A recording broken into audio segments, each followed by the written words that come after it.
La boîte de Pandore de la migration, une conséquence du colonialisme et du plan de la cabale. Le phénomène de la migration, souvent présenté comme une crise mondiale, est plus précisément compris comme une conséquence complexe d'injustices historiques et de stratégies géopolitiques. Les politiques migratoires excessives dont nous sommes témoins aujourd'hui ne sont pas le problème fondamental mais le symptôme de causes plus profondes et de longue date, notamment l'héritage du colonialisme et la manipulation des événements mondiaux par une élite obscure souvent appelée la cabale. Cet essai examine des exemples historiques spécifiques pour illustrer comment la migration, poussée par ses forces, est devenue un phénomène incontrôlable, comparable à un virus qui se retourne finalement contre ses créateurs. La migration comme conséquence, pas comme problème. La migration est souvent présentée comme une menace pour la sécurité nationale, l'identité culturelle et la stabilité économique, en particulier dans les pays occidentaux. Cependant, cette perspective ne reconnaît pas que la migration n'est pas un problème en soi mais une conséquence d'événements historiques, au premier rang desquels le colonialisme. La ruée vers l'Afrique, à la fin du XIXe siècle et au début du XXe siècle, les puissances européennes se sont partagé l'Afrique au cours d'une période frénétique connue sous le nom de « ruée vers l'Afrique ». Des nations comme la Grande-Bretagne, la France, la Belgique et l'Allemagne ont revendiqué de vastes territoires, imposant des frontières artificielles qui ne tenaient pas compte des divisions ethniques, culturelles et linguistiques existantes. Les colonisateurs ont exploité les ressources naturelles de l'Afrique, asservi sa population et établi des systèmes économiques d'exploitation qui ont laissé de nombreuses nations africaines appauvries et instables après leur indépendance.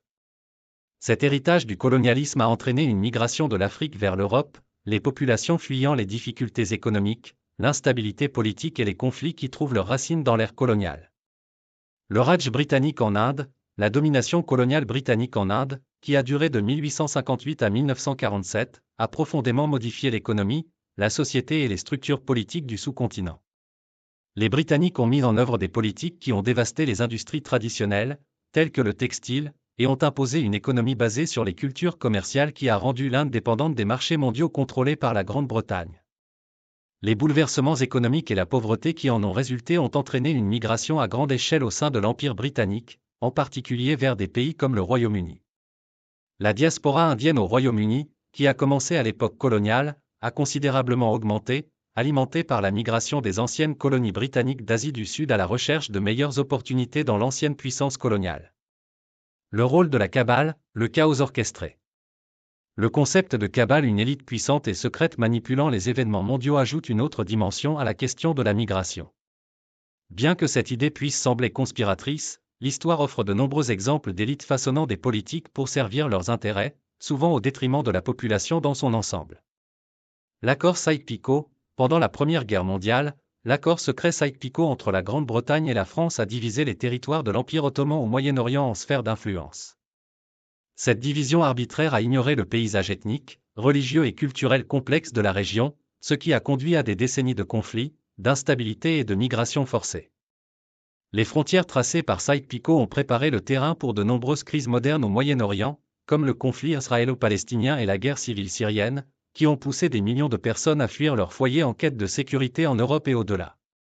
Cette migration peut être considérée comme une conséquence des plans de la cabale pour maintenir le contrôle de régions et de ressources d'importance stratégique. La guerre en Irak, l'invasion de l'Irak en 2003, menée par les États-Unis et le Royaume-Uni, est un autre exemple de politique menée par les élites qui ont eu des conséquences de grande portée.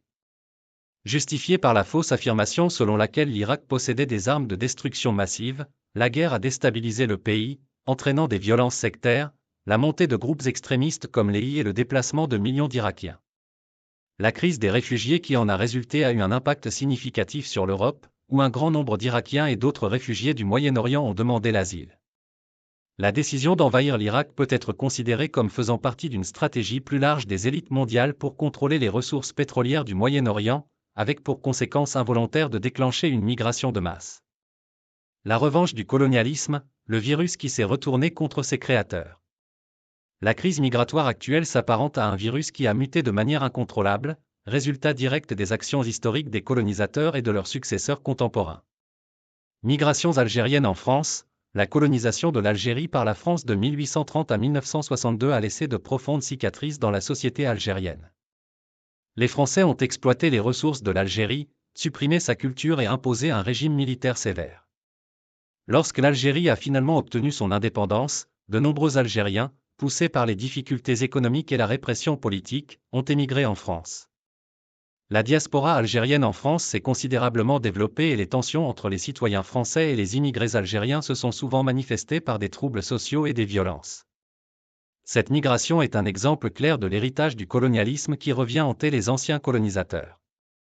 La partition de l'Inde et du Pakistan, la décision britannique de partitionner l'Inde en 1947, créant les États séparés de l'Inde et du Pakistan, a conduit à l'une des plus grandes migrations de masse de l'histoire. Plus de 10 millions de personnes ont été déplacées lorsque les hindous et les sikhs ont fui vers l'Inde et les musulmans vers le Pakistan, au milieu d'une violence horrible. Cette migration est le résultat direct des politiques hâtives et mal conçues de l'administration coloniale britannique, qui cherchait à diviser pour mieux régner. L'héritage de la partition continue d'affecter l'Asie du Sud, avec des conflits en cours dans des régions comme le Cachemire, provoquant de nouveaux déplacements et de nouvelles migrations. Conclusion, une situation irréversible. Les politiques migratoires excessives mises en œuvre dans le monde entier ont en effet ouvert la boîte de Pandore, déclenchant des forces qui ne peuvent être facilement contenues ou inversées. La migration n'est pas seulement un problème à résoudre, c'est une conséquence de forces historiques et contemporaines profondes, notamment le colonialisme et les machinations des élites mondiales. Les dirigeants, placés par la cabale, qui pensaient pouvoir contrôler ces forces, sont désormais confrontés à la réalité selon laquelle leurs plans peuvent se retourner contre eux d'une manière qu'ils n'avaient jamais anticipée. Comme dans la boîte de Pandore, les forces libérées par les politiques migratoires excessives sont imprévisibles et potentiellement destructrices. Le virus de la migration, né du colonialisme et manipulé par les élites mondiales, se propage désormais d'une manière qui menace de saper les structures de pouvoir même qui l'ont créé. Le monde doit faire face aux conséquences de cette boîte de Pandore, des conséquences qui sont aussi complexes et irréversibles que l'histoire qui les a déclenchées.